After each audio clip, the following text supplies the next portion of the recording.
Uh-huh. And yes, and you talked about this a little bit before, but what was your transition from working startups to teaching like? All right. So first of all, for the full disclosure, I didn't work startups all the time. I was most of the time that I before I was an educator, I was in some capacity with NASA and ultimately a senior research scientist. But I certainly worked for startups a few times. And so the transition was first I was working at NASA, doing fine, but frankly a little bored, a little feeling like I wasn't Uh-huh. learning anything anymore. And I wanted to do something that would push myself. And so a friend of mine who was part of a startup company invited me to join their company, and I did. And of course, pretty quickly, the economy had big problems that were out of our control, and we went out of business because our product was good, but all of our customers went out of business. And so, Oh, no matter how good your product, if you don't have any customers, you're going out of business too. And so we did. And so that left me kind of sitting at the kitchen table with my wife saying, well, what are we going to do?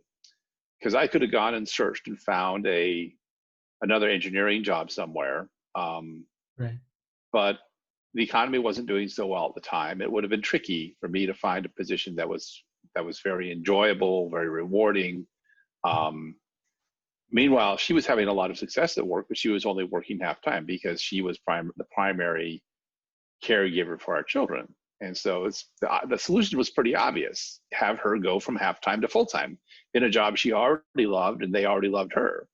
And then let me, I might consult a little bit here and there, but mostly I would take care of the kids. And then we did that transition, and so I got to walk my children to school for most of their elementary school career, and well, pretty much all of their elementary school career.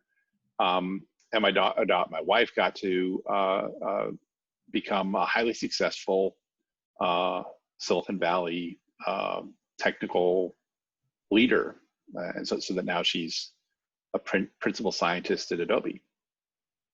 And when was this period? That was it in the early 2000s, just before you started teaching? Yeah, so that transition happened. I don't remember exactly.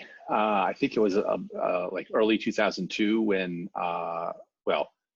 when I stopped working for the last startup company that I was a full-time, fully paid employee for. There were a couple more startup companies that I worked for after that, but they never didn't get big enough to pay me, or the arrangement was temporary enough that I wasn't an employee but was just a consultant.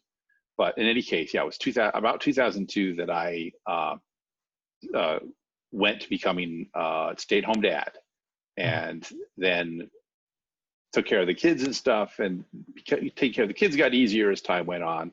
And so, sometime around 2005 or so, or even earlier, I joined the Oh, actually, I ran for city council. I forgot about that. I ran for city council in the city of Mountain View in 2002.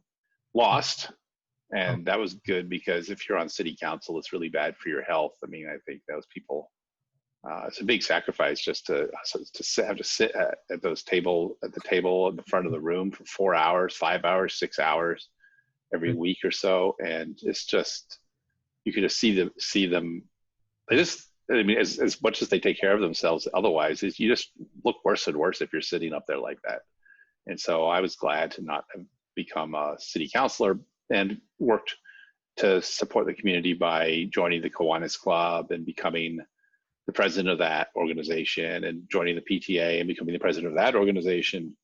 Mhm. Um, and so that covered about 3 years, during which I sort of, well, or more than 3 years, at least 3 years, where I kind of went from interested in supporting the community to really involved in supporting the community, um, and seeing where the need was, and realizing that it seemed to me the biggest way I could make a difference that I would also find personally rewarding would be to be a teacher.